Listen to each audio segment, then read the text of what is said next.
Ya, apa soalan? Encik, perkembangan untuk PRN Johor sikit, Encik. Kita sedang mengkaji.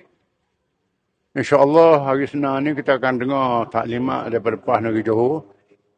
Satu persatu. Kita dengar taklimat dulu. Lepas tu akan dibuat keputusan lah. Bagaimana kita nak. Kita akan bertanding. Pada dasarnya akan bertanding. Tapi akan dilihat dari segi pengaruh kita. Dari segi peluang kita untuk kempen. Calon-calon. Alhamdulillah kita ramai tokoh-tokoh yang jadi calon dalam PAS hari ini. Ya. Dari segi kerusi dah muktamad ke belum, Encik? Sebab kata hari tu dah siap dekat Johor tu kan. Belum muktamad lagi. Itu pandangan saja. Belum muktamad. Ya. Maksudnya akan bertanding semua kerusi juga ke? Tidak semestinya kita akan lihat kewajaran. Kita akan bertanding mungkin atas sakit PN ataupun PAS akan bergerak secara... Itu akan dikaji lagi. Akan dikaji. Kata ada usaha nak hidupkan semula mufakat nasional. Itu satu pandangan. Memang kita punya konsep yang pertama menyatukan orang Melayu Islam. Melayu Islam mesti memimpin negara. Yang kedua, wajib mengambil kira masyarakat majmuk bukan Islam. Tak boleh ditinggalkan, dipinggirkan.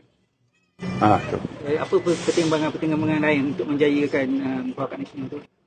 Antaranya ialah kita mengajak bukan saja parti-parti Melayu Islam, termasuklah NGO-NGO Islam. Masuk kalangan-kalangan berpengaruh dalam masyarakat Islam. Itu dia ambil kira semua. Pasal kita sudah terima jugalah parti bersama kalau untuk masuk dalam mufakat nasional tu. Akan dilihat kepada kekuatan dan pengaruh. Dan kita kesedar bahawa di sana ada kawasan yang kita menang majoriti tipis. Boleh menang 2 undi pun ada. Pernah berlaku. Kita akan ambil kira lah tokoh-tokoh yang berpengaruh. Cik kata malam tadi ada pertemuan antara pemimpin PAS dengan UMNO. Betul Cik? Pertemuan biasa. Kita jumpa belaka. Orang nak jumpa kita jumpa. Betul lah Cik ada. Dia maklum pada saya ada berjumpa. Negeri Sembilan sikit pula. Dah berbuat kuasa hari ni berbuat ratus. InsyaAllah kita tunggu dan lihat. Dan kita akan bertanding Negeri Sembilan. Dan kita dah menang 3 kerusi Negeri Sembilan. Mungkin akan tambah. Dan akan tambah lagi kerana di sana terdapat banyak kerusi yang majoriti tipis. Kurang pada 1,000. Banyak.